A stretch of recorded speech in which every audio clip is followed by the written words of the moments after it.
नमस्कार दोस्तों, गार्गी क्लासेस पर आपका स्वागत है। डेट आज की 26 फरवरी 2022। देख लेते हैं इंडियन एक्सप्रेस के एडिटोरियल आइडिया पेज से इंपॉर्टेंट आर्टिकल्स जो अभी हम इस वीडियो में डिस्कस करने वाले हैं। सबसे पहले हम बात करेंगे स्टे द कोर्स। देखो, इस आर्टिकल में हम जानेंगे कि इंडिया के सामने कितना बड़ा एक चैलेंज है जिसमें एक टाइट रॉप वॉक करनी पड़ रही है, जिसमें एक तरफ वेस्ट है तो दूसरी तरफ रशिया है।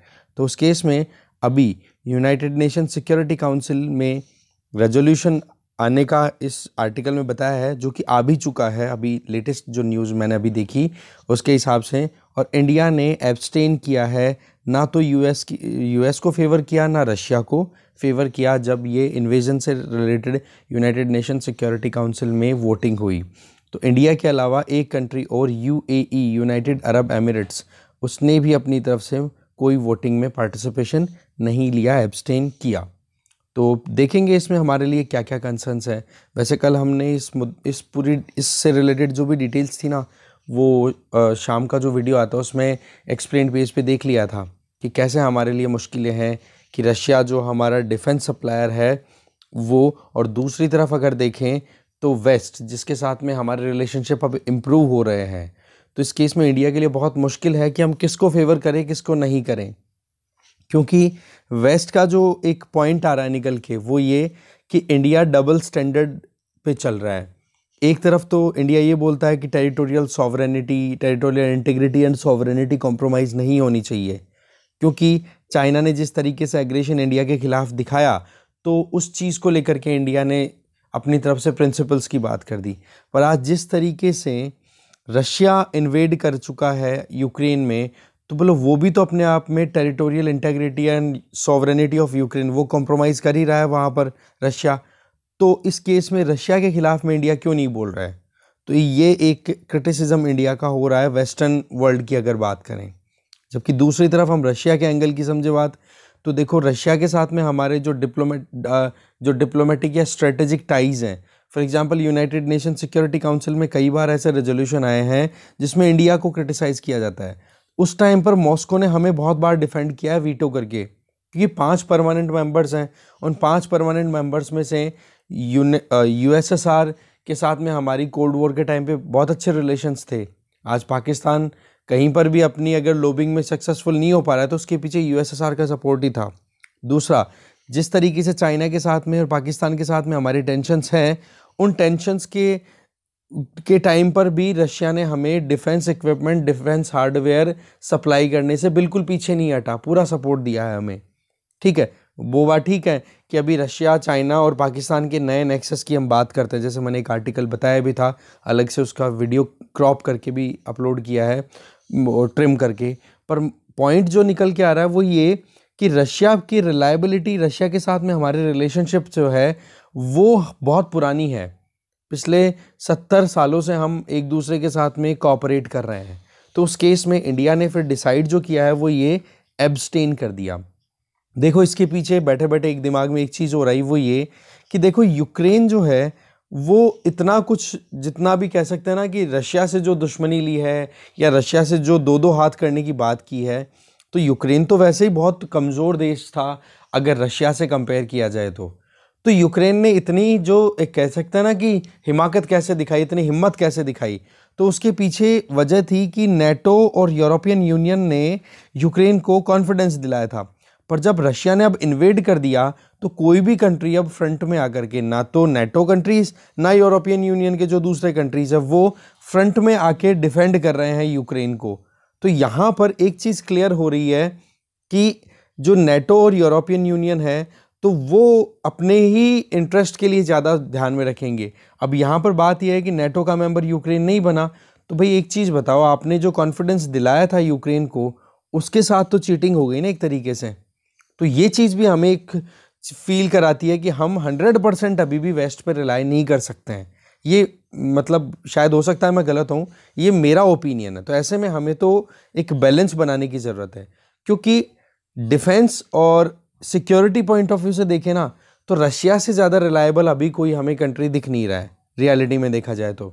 वो बात ठीक है कि रशिया की रिलेशनशिप चाइना और पाकिस्तान के साथ बढ़ रही है, पर उस केस में हमें अभी तक भी हमारी जो डिपेंडेंस है उसको थोड़ा समझना होगा। दूसरी चीज़ अगर हम देखें इकोनॉमिकली कि आज हम एक इकोनॉमिक पावर बनना चाह रहे हैं, तो उसमें फिर वेस्टर्न वैल्यूज़ ऐड हो जाती हैं। क्यों? कि चाइना के साथ में तो हम इतना इंगेज कर नहीं सकते, क्योंकि चाइना अगर बॉर्डर डिस्प्यूट सॉर्ट आउट नहीं करता है तो हम वही बात है कि एक तरफ तो ट्रेड की बात करें, दूसरी तरफ हम टेरिटोरियल डिस्प्यूट्स की बात करें तो वो सेटलमेंट नहीं बैठता। तो इकोनॉमिकली तो हमारे लिए इंपॉर्टेंट हो जाता है वेस्ट।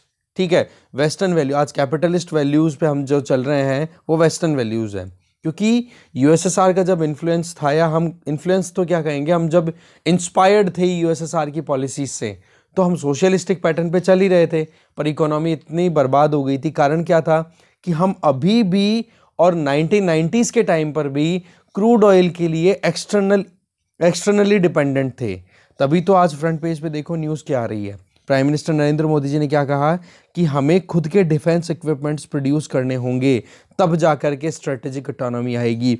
हमें हमारी एनर्जी इंडिपेंडेंस की तरफ जाना होगा, तब स्ट्रेटेजिक इकोनॉमी आएगी। तभी तो आप देख सकते हो ना, इंटरनेशनल सोलर अलायंस की बात करो, पेरिस क्लाइमेट चेंज एग्रीमेंट में इंडिया का जो लीड रोल था उसकी बात करो, ग्लासगो में जो हमने पंचामृत का जो कॉन्सेप्ट दिया है, और अब जो हम आत्मनिर्भरता की जो बात करते हैं ना, वो आत्मनिर्भरता का मतलब ही यही है कि हम स्ट्रेटेजिक इकोनॉमी चाहते हैं कि किसी देश के दबाव में आकर के हम डिसीजन ना लें, और वो ही इंडिया ने किया है। हमने हमारे नेशनल इंटरेस्ट को सुप्रीम माना, क्योंकि at the end of the day हमें पे किसको करना है, हम इंडियंस हैं, हमारी जो ज़रूरत है हमें उसके हिसाब से देखने की ज़रूरत है कि कहाँ पर हमें वेस्ट की ज़रूरत है, कहाँ पर हमें रशिया की ज़रूरत है। तो उस केस में इंडिया ने फिर अल्टीमेटली डिसाइड किया है कि भाई हम तो वोटिंग में ही पार्टिसिपेट नहीं करेंगे, प्रेजेंट ही नहीं हुआ उस मीटिंग में।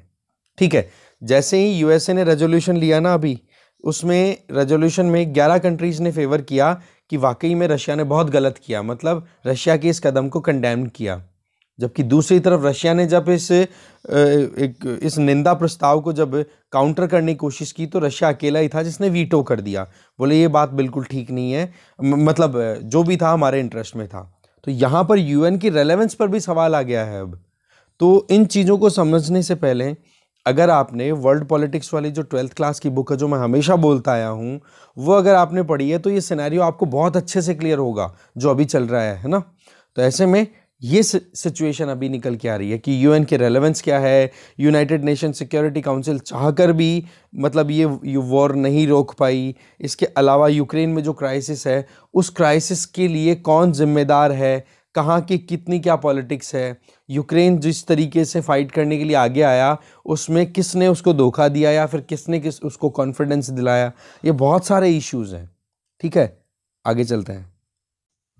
और इसी में अगर हम ऐड करें कुछ पॉइंट्स, तो एडिटर ये बता रहे हैं कि चाइना के साथ में हमारा कॉन्फ्रंटेशन हुआ। अब चाइना और रशिया का रिलेशन अच्छा है, नो डाउट, पर डिफेंस कैपेबिलिटीज़ को रिड्यूस नहीं होने दिया रशिया ने। हमें अभी रिसेंटली आपको पता है दिसंबर 2021 में S-400 जो एयर डिफेंस सिस्टम है वो रशिया ने ही हमें सप्लाई किया है। तो अगर चाइना के दबाव में अगर रशिया होता तो क्या ये S-400 डिफेंस सिस्टम हमें मिल पाता क्या? तो हम ये नहीं कह सकते कि रशिया जो है वो हमसे बिल्कुल ही एकदम साइड में जा रहा है। तो डिफेंस पॉइंट ऑफ व्यू से हम अभी भी बहुत ज़्यादा रिलाई कर रहे हैं। अफगानिस्तान मुद्दे पर आज इंडिया का कहीं पे रोल है ना, तो उसके पीछे रशिया ने ही इंडिया को एंट्री दिलाई है। इसके अलावा सेंट्रल एशियन कंट्रीज़ की बात करें तो वहाँ पर भी आज हमारी एक्सेसिबिलिटी रशिया की वजह से हो पाएगी, क्योंकि यूएसएसआर की जो लेगेसी है ना, जो इन्फ्लुएंस है, वो अभी तक भी रशिया के हाथों में ही है। तो इन रियलिटीज़ को हम इग्नोर नहीं कर सकते हैं। ठीक है, यूएस, यूरोपियन यूनियन, यूके, ये हमारे इंपॉर्टेंट पार्टनर्स हैं, इसमें कोई डाउट नहीं है। ठीक है, पर हमें हमारी रियलिटी, हमारे नेशनल इंटरेस्ट को हम इग्नोर नहीं कर सकते हैं। ठीक है, तो यूनाइटेड नेशन सिक्योरिटी काउंसिल में जो बातचीत थी ना, जो रेजोल्यूशन था, उससे पहले का ये आर्टिकल है, और ये रेजोल्यूशन अभी लगभग आप मानो 2-3 घंटे पहले ये मीटिंग हो चुकी है। तो रशिया का जो स्पेशल मिलिट्री ऑपरेशन यूक्रेन में हुआ है, इसको ये बोला गया इन्वेजन को, है ना, ये नाम दिया गया है यूएनएससी में। तो उस पर इंडिया ने एब्सटेन कर दिया, बोला हम इसमें इन्वॉल्व नहीं होंगे। पर इंडिया ने भी अपनी तरफ से व्लादिमीर पुतिन से जब बात की, हमारे प्राइम मिनिस्टर नरेंद्र मोदी जी ने, तो ये कहा कि भाई आप जो है इस वॉर को रोको, क्योंकि ये ह्यूमैनिटेरियन क्राइसिस क्रिएट कर रहा है, नंबर 1, और इंडिया के लिए, खुद के लिए भी हम देखें तो कितनी मुश्किलें हैं। ठीक है, तो ऐसे में जब तक ये सारी पार्टीज जो कि इस वॉर में, चाहे वो फिर एक्सचेंज ऑफ वर्ड्स हो या फिर सैंक्शंस की बात करो, इन सभी पार्टीज को रिस्ट्रेंट बरतने की ज़रूरत है। क्योंकि अगर आप इस तरीके से, मान लो यूएस और यूरोपियन यूनियन, नेटो अगर डायरेक्टली पार्टिसिपेट भी नहीं कर रहे हैं ना, तो वो एक तरीके से जो शब्दों का वार है ना, वो कंटिन्यू कर रहे हैं, और उसकी वजह से रशिया एग्रेसिव और ज़्यादा होता चला जाए। दूसरी तरफ रशियन एग्रेशन की वजह से एक तरीके की सिचुएशन ऐसी बन रही है जो कोल्ड वॉर के टाइम पे थी। क्यों ना ये दोनों जो धड़े हैं, दोनों जो ग्रुप हैं, वो इस मैटर को सॉर्ट आउट करें। नहीं तो कोल्ड वॉर वाली सिचुएशन एक बार फिर से री इमर्ज हो गई है ना, मतलब इमर्ज होके आ गई है, तो फिर बाद में वही चीज़ है, पूरा वर्ल्ड डिवाइड हो जाएगा। एक जो पीस होनी चाहिए पूरे वर्ल्ड में, वो नहीं हो पाएगी। महंगाई का कोई वो लगाम ही नहीं है, ठीक है। जो क्रूड ऑयल के प्राइसेस देखो, $100 से भी ऊपर चला गया है पर बैरल, तो उसकी वजह से बहुत ज़्यादा क्राइसिस आ जाएंगे। और कोविड ने वैसे ही हालत ख़राब कर रखी थी। और ऐसी बात नहीं है कि केवल इंडिया जैसे कंट्रीज़ में ही महंगाई ज़्यादा है। आज पूरी दुनिया में देखो, यूके में देखो, यूएस में देखो, डेवलप्ड वर्ल्ड में देखो, डेवलपिंग वर्ल्ड में देखो, हर जगह पे महंगाई की मार पड़ रही है एक आम आदमी पे, ठीक है। तो ये सारी चीज़ें हैं, तो कंस्ट्रक्टिव मैनर में साथ में आकर के काम करेंगे तो ज़्यादा ठीक रहेगा। फिर आइडिया पेज पे भी देखो, यूक्रेन वाला मुद्दा ही कंटिन्यू चल रहा है, ठीक है ना। इसमें भी ये बताया जा रहा है, इसमें बताया क्या जा रहा है बेसिकली, ये जो राइटर है ना, ओला वोरोजेबिथ, ये बेसिकली यूक्रेन की एक प्रोमिनेंट मैगजीन है, उनकी एडिटर इन चीफ हैं। तो उनके द्वारा ये लेटर लिखा गया है, और उस लेटर के ही एक्सर्प्ट्स हैं, कुछ इंपॉर्टेंट पॉइंट्स हैं। बोले 137 यूक्रेनियंस की डेथ हो चुकी है, कल तक की बात है ये, और 316 इंडिविजुअल्स जो हैं इंजर्ड हो चुके हैं। और यूक्रेन के जो प्रेसिडेंट है, वो जब एड्रेस कर रहे थे तब उन्होंने बात की, जब नाइट का एड्रेस था उनका उस टाइम पे। कीव कैपिटल को सीज करने पे रशिया पूरा एकदम रेडी है। दूसरी तरफ अगर देखें, खार्किव जो कि रशिया की यूक्रेन की सेकंड लार्जेस्ट सिटी है, बोले वहाँ पर भी हाल ख़राब चल रहे हैं। 24 घंटे तो कैसे जैसे करने करके यूक्रेनियन आर्मी ने डेफर कर दिया रशियन कैप्चर को, कि कैसे भी करके बचा जा सके। पर जिस तरीके से सिचुएशन अभी बन रही है, तो लगता नहीं ज़्यादा दूर है रशिया अब कीव को कैप्चर करने से। अब देखो, यहाँ पर थोड़ी सी हिस्ट्री समझाने की कोशिश कर रही है राइटर, कि क्या है पूरा ये मुद्दा, कि जिसके पीछे रशिया इस तरीके से इन्वेड कर रहा है। देखो 1917 में बोल्शेविक रेवोल्यूशन आ गई थी रशिया में। उसके बाद में जनवरी 1918 में यूक्रेन ने अपनी इंडिपेंडेंस डिक्लेयर कर दी थी, सेपरेट हो गया था। उसके पहले जो जार का रूल था ना, उसकी रिजीम के अंडर में यूक्रेन हुआ करता था। फिर 1918 में यूक्रेन सेपरेट हो गया। अब यूक्रेन सेपरेट होने के बाद में यूक्रेन के ऊपर अपनी पकड़ बनाए रखना बोल्शेविक्स का एक टारगेट बन गया था। इसका मतलब कि जो वहाँ पर व्लादिमीर लेनिन की लीडरशिप में जो कुछ भी आइडियाज़ प्रिवेल कर रहे थे, तो उनका ये था कि हमें हमारी जहाँ पर भी जो इन्फ्लुएंस है सोशलिज्म का, उसको हमें कम नहीं होने देना। तो ऐसे में 1920 के बाद से जो रेड आर्मी है, उसने अपनी कैप्चर या अपनी जो प्रेजेंस है यूक्रेनियन रीजन में, वो बढ़ाने की कोशिश की। और वैसे देखा जाए तो 1920 के बाद से यूक्रेन एक सेपरेट कंट्री के तौर पे कंटिन्यू कर रहा था, ठीक है। पर वही चीज़ है कि अभी जिस तरीके से व्लादिमीर पुतिन की जो स्टेटमेंट आ रही है, करंट जो प्रेसिडेंट है रशियन, उनका ये कहना है कि यूक्रेन के लोग और हम एक ही हैं, हम बिल्कुल भी अलग नहीं है, चाहे आप हिस्ट्री उठा करके देख लो। तो वो जो हिस्ट्री जो है वो यहीं से पिक की जा रही है। बाकी स्टालिन का वो जो इशू था वो हमने पहले देख ही लिया था, कि व्लादिमीर लेनिन के बाद में रशिया के लीडर बनते हैं कौन, स्टालिन। तो स्टालिन ने अपनी तरफ से बहुत कोशिशें की थी यूक्रेन को इंटीग्रेट करने की। इसके लिए स्टालिन ने क्या किया, यूक्रेन में अपने रशियन एथनिसिटी के लोगों को स्टैब्लिश किया, और वहाँ पर अपनी पकड़ बनाने की कोशिश की कि रशियनाइजेशन को हम प्रमोट करें ज़्यादा से ज़्यादा। उसका रिजल्ट ये रहा कि बहुत सारे जो रशियन एथनिसिटी के लोग थे वो वहाँ सेटल हो गए। पर आपको पता है 1991 आते आते यूएसएसआर डिसइंटीग्रेट हो जाता है। फिर जब व्लादिमीर पुतिन फिर से वहाँ के जो लीडर बने, तो उनका फिर से वही सपना जग गया कि हमें यूएसएसआर की तरह जो भी सोशलिस्टिक कंट्री हैं, जो कि यूएसएसआर से अलग होकर के अपनी इंडिपेंडेंस गेन कर पाए हैं, उन पर रशिया की इन्फ्लुएंस बनी रहनी चाहिए। ओके, तो वही चीज़ है।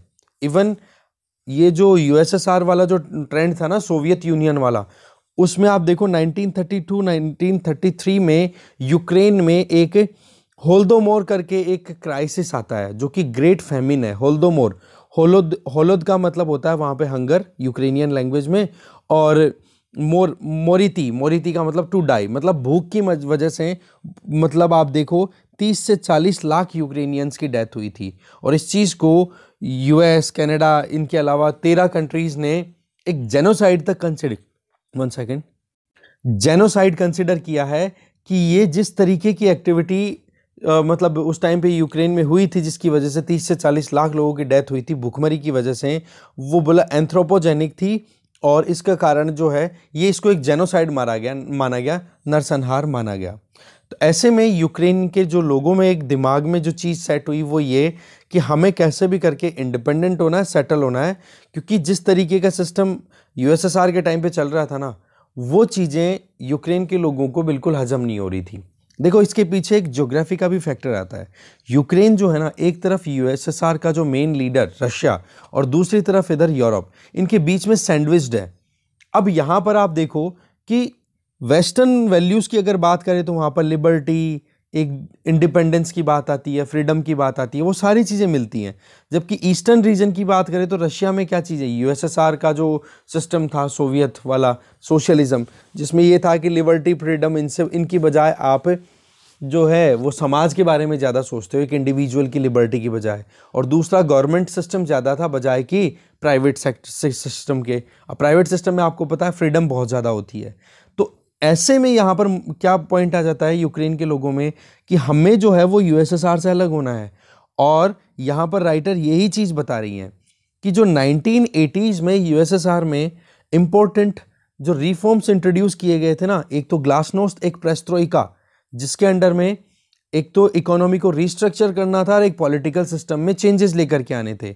तो ये चीज़ें इंट्रोड्यूस हुई थी ना जब यूएसएसआर में, तो इनकी शुरुआत यूक्रेन में ही हुई थी। यूक्रेन के भी कौन से रीजन में, डॉनबेस के लोगों ने ही सबसे पहले शुरू किया था कि भाई हमें फ्रीडम चाहिए, हमें हमारे काम किए हुए जो हैं उनका पैसा रिटर्न चाहिए। तो ऐसे में डॉनबेस की कोल माइनर्स जो थे ना, उन्होंने स्ट्राइक करनी शुरू की कि भाई हमें हमारा पेमेंट नहीं मिल रहा है कितने सालों से, आप हमें पैसे पे करो। तो ये सिचुएशन जब आई ना, तो ये अपने आप में एक स्पार्क था, ठीक है, जिसके चलते फिर बाद में यूएसएसआर 1991 में डिसइंटीग्रेट हो जाता है। और यूक्रेन जो है वो दिसंबर 1991 में ही सेपरेट होता है, इंडिपेंडेंट होता है यूएसएसआर से निकल के।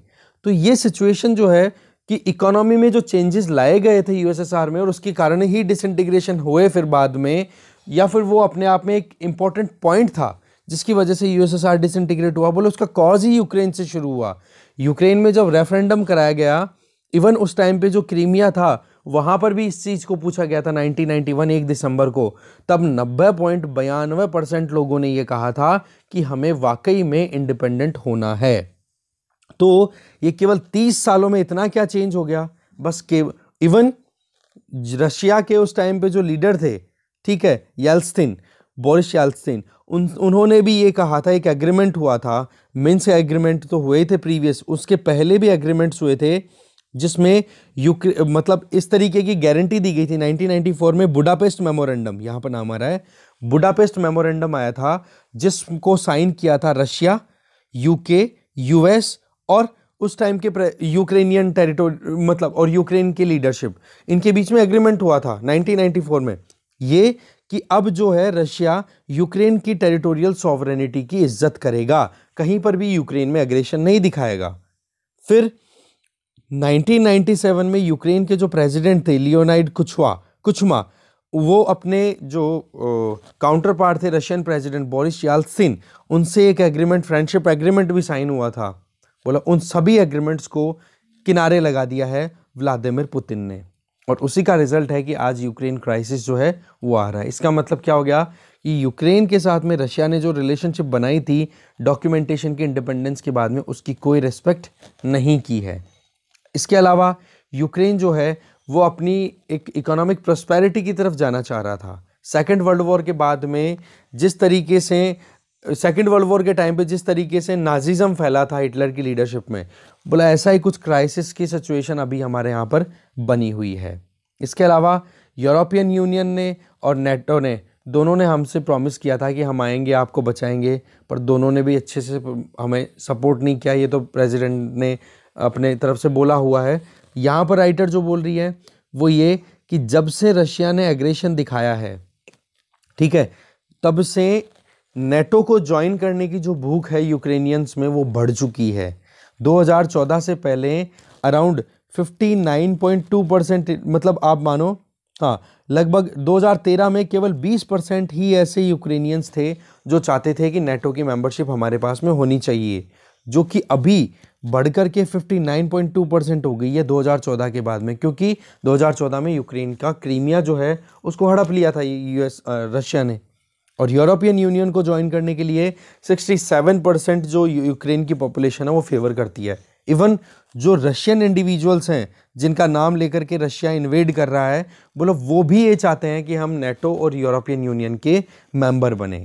तो इस केस में इंडिया जैसे जो कंट्रीज़ हैं वो, और जो वर्ल्ड के जो दूसरे लीडिंग कंट्रीज़ हैं, उनकी अपने आप में जिम्मेदारी है, या उनसे हम दरख्वास्त कर रहे हैं कि हमें बचाया जाए, या हमारा जो कॉज है उसको बिल्कुल ख़त्म ना होने दिया जाए।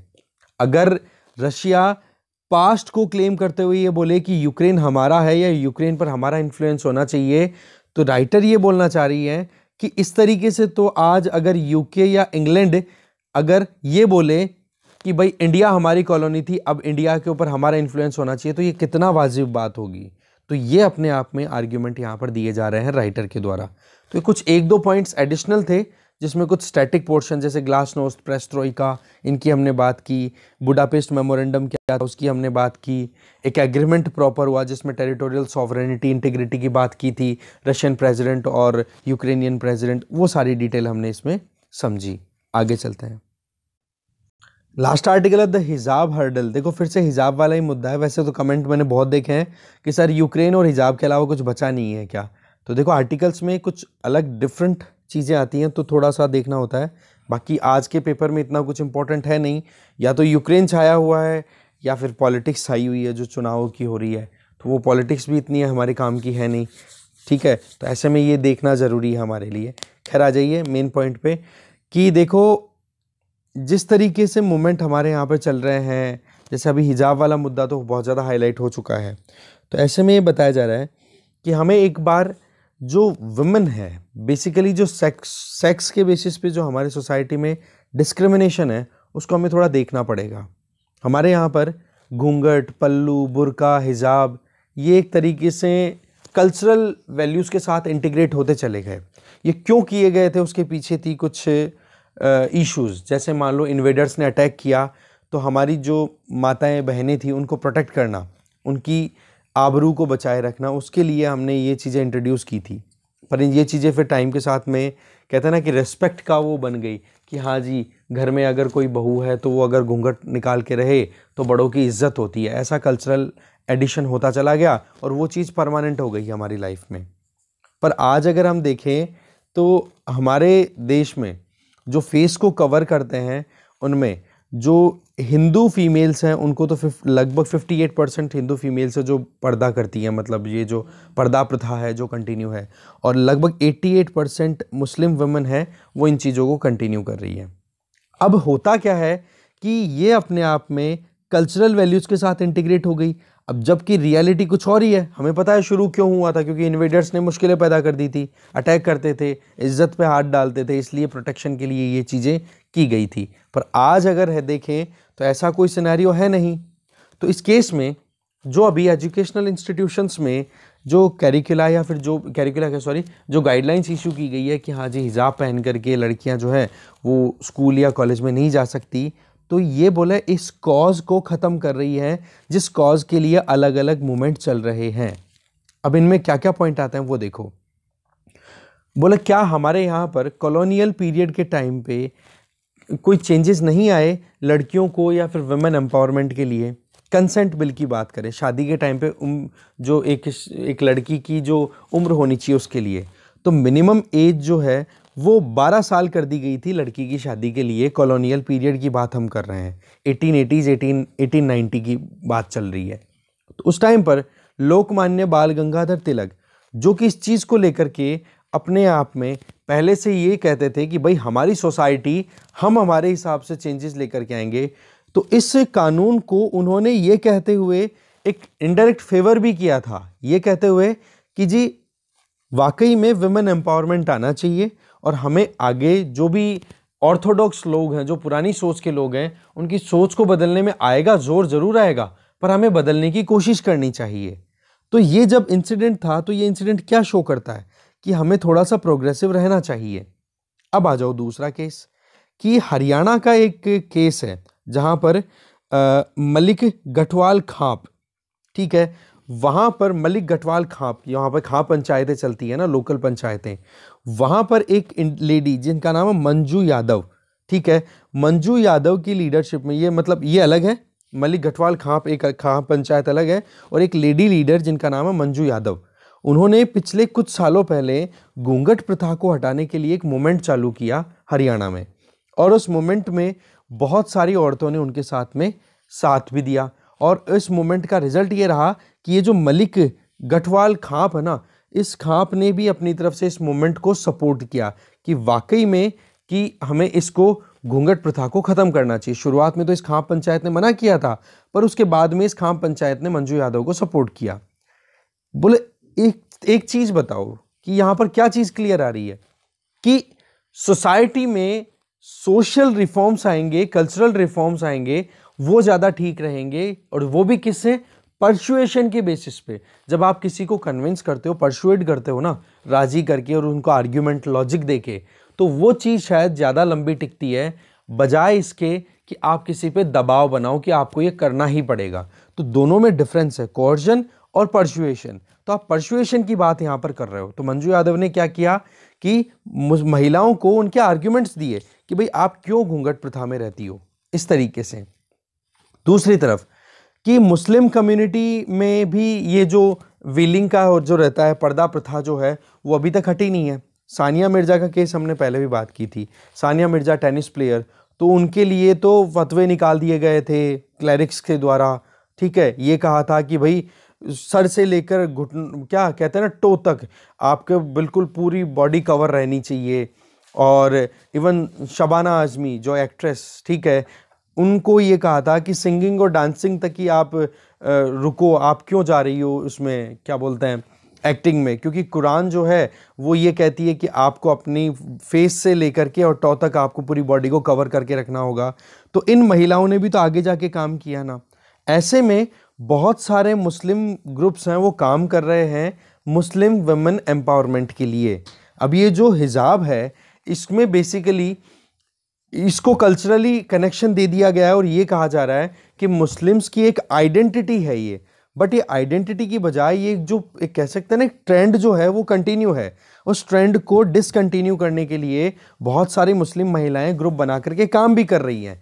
पर हो क्या रहा है कि इस तरीके से जब ये मूवमेंट जब निकलते हैं, या फिर इस तरीके से दबाव बनाने की कोशिशें की जाती है ना, तो इन दबावों के चलते मुस्लिम महिलाओं का ये सोचना होता है कि मुस्लिम मेल जो हैं उन पर और ज़्यादा एट्रोसिटीज़ होने लग जाएंगी। कारण कि देखो, हमारे समाज में सेक्स के बेसिस पे बहुत ज़्यादा डिस्क्रिमिनेशन होता है। तो उस केस में जो औरतें हैं, चाहे मुस्लिम कम्युनिटी से बिलोंग करें, चाहे कोई सी भी कम्युनिटी से बिलोंग करें, उनको हमेशा एक कहते हैं ना कि साइड करके चलते हैं। तो वहाँ पर प्रॉब्लम क्या आती है कि जब वो खुद रिफॉर्म्स लेकर के आती है, तो ही उनके जो हस्बैंड्स हैं, जो भी मेल काउंटर पार्ट है, उनको प्रॉब्लम का सामना करना पड़ रहा है।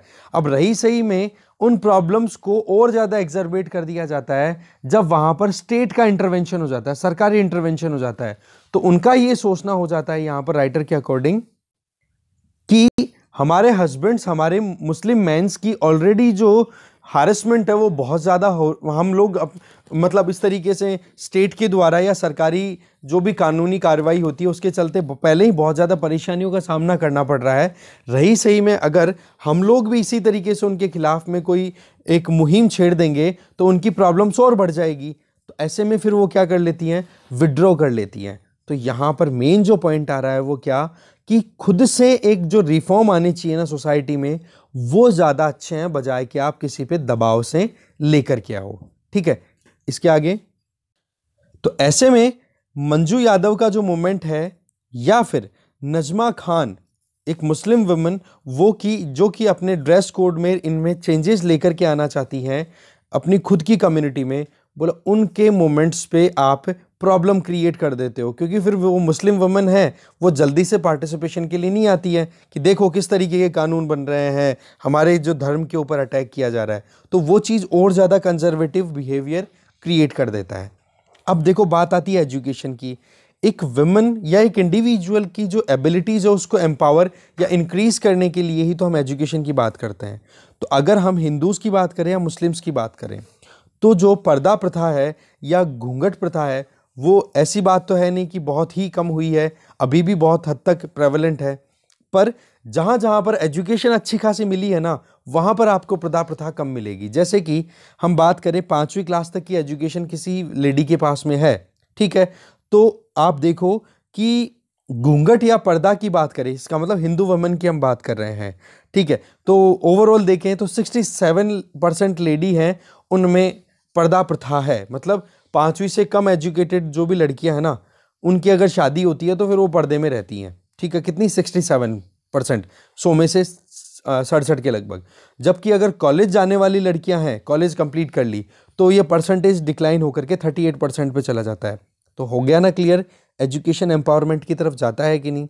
दूसरे इसके अलावा कि हम जो हिजाब को अबंडन करवाने की कोशिश कर रहे हैं एजुकेशन पे, तो वहाँ पर दबाव मत बनाओ भाई। आप इस तरीके के डेवलपमेंट से एक तरीके से प्रेशर क्रिएट कर रहे हो। अगर हम नेशनल स्टैटिस्टिकल ऑफिस के एस्टिमेशन के हिसाब से देखें तो सेकेंडरी एजुकेशन में आज मुस्लिम वुमेन कितनी है, 43% जितना उनका पॉपुलेशन है, जबकि इंडिया की ओवरऑल परसेंट कितनी जा रही है, 63%। तो बोले इस तरीके से एजुकेशनल इंस्टीट्यूशन में जब लड़कियां पढ़ने आ रही हैं हिजाब पहन के, और आप ये कानून बना दोगे कि हिजाब पहन के हम लड़कियों को एंट्री नहीं देंगे, तो उस केस में पहले से ही कितना कम एजुकेशन मिल पा रही है मुस्लिम वुमेन को, वो एजुकेशन में और ज़्यादा और कम रिप्रेजेंटेशन हो जाएगा उनका। तो क्या वाकई में उनके पार्टिसिपेशन को आप एजुकेशन में इंक्रीज कर रहे हो? ऐसा लगता नहीं है। ठीक है, तो ऐसे में ये अपने आप में रिग्रेटेबल है जो कर्नाटका में हिजाब को लेकर के इतना माहौल क्रिएट हो रहा है, जब 2 साल से पहले ही कॉलेज स्कूल्स बंद है। एजुकेशन कितना ज़्यादा ऑलरेडी क्राइसिस में जा चुकी है। अगर हम ह्यूमन डेवलपमेंट सर्वे, जो कि national council of applied economics research और यूनिवर्सिटी ऑफ मैरीलैंड, इनके द्वारा ये रिसर्च की गई ह्यूमन डेवलपमेंट सर्वे में, क्या क्लियर हुआ है कि हमारे यहाँ पर सोसाइटी में एजुकेशन इनइक्वालिटीज़ बहुत हो चुकी हैं। केवल अगर फॉरवर्ड कास्ट के बच्चों की बात करें, जिनमें से 68% इंडिविजुअल बच्चों को पूरा ऑनलाइन एजुकेशन के लिए फैसिलिटी मिली है, वो बच्चे इजीली एक शॉर्ट पैराग्राफ को पढ़ पाते हैं अगर उनकी उम्र हम 8 से 11 साल के बीच में ले तो। जबकि उसकी दूसरी तरफ अगर देखें तो ये मुस्लिम बच्चों में बोला डिक्लाइन हो जाती है। तो हम जो एक इंक्लूसिविटी लेके आना चाह रहे हैं, एम्पावरमेंट लेके आना चाह रहे हैं, वहाँ पर हमें ये चीज़ समझनी होगी, ठीक है, कि हम एक तरफा किसी पर भी दबाव बनाएं, किसी भी कम्युनिटी पे दबाव बनाएं, तो वो प्रॉब्लम फिर बाद में बहुत ब्लंडर में कन्वर्ट हो जाती है। तो यहाँ पर रेलेवेंस किसकी आती है? बेल्जियम की। तो बेल्जियम वाला जो मॉडल है ना, फेडरलिज्म वाला, वो एक बार पढ़ना आप एक बार, ठीक है, 10th क्लास का जो फर्स्ट चैप्टर है। बेल्जियम का केस एक है और श्रीलंका का केस दूसरा है, कि जहाँ पर मेजोरिटेरियनिज्म जब होने शुरू हो जाता है, तो श्रीलंका में भी आज देखो कितनी ज़्यादा क्राइसिस हैं, जबकि बेल्जियम में सभी को अपनी अपनी इश्यूज़ को सेटल करने का पूरा अधिकार है। तो इसका रिजल्ट क्या है कि बेल्जियम एक छोटा सा कंट्री होने के बावजूद भी बहुत अच्छी जो वैल्यूज़ हैं उन पे कंटिन्यू कर रहा है। और यूरोपियन यूनियन, उसका हेडक्वार्टर भी बेल्जियम की कैपिटल ब्रसल्स में इस्टेब्लिश किया गया है, देखो आप। तो ये चीज़ें बताई जा रही है। तो कुछ अलग एंगल था कि हमें वुमेन एम्पावरमेंट की तरफ भी तो देखना होगा, मुस्लिम वुमेन को भी हमें आगे बढ़ाने की ज़रूरत है। नहीं तो वही चीज़ है कि पहले ही अगर वुमेन अंडर रिप्रेजेंटेशन की बात करें तो हर एक सेगमेंट में, चाहे पॉलिटिक्स में बात करो, एजुकेशन में बात करो, साइंस का हमने कल परसों डिस्कशन किया ही था 21-22 तारीख को, under representation of women in science, ठीक है। तो ये सारी चीज़ें इम्प्रूव कैसे होगी जब हम मुस्लिम वुमेन को इस तरीके से बाहर रखेंगे एजुकेशन सिस्टम से। तो ज़रूरत है कि जो भी आप चेंजेस लेकर के आना चाहते हो ना सोसाइटी में, उसके लिए उस कम्युनिटी को ही आप एम्पावर करो तो ज़्यादा ठीक है, बजाय के आप उन कम्युनिटी को थोड़ा थ्रेटन करो या डराओ धमकाओ, वो चीज़ ठीक नहीं रहती है। तो ये थे ओपिनियन राइटर्स के। तो यूक्रेन और हिजाब वाले में एक और कुछ चीज़ें एंगल है, यहाँ पर हिजाब मत समझो, यहाँ पर वुमेन एम्पावरमेंट का इन सिनेरियो समझो आप, ठीक है। तो ये थोड़ा डिफरेंट एंगल था, समझा हमने। डिस्कशन में यही था। Thank you very much.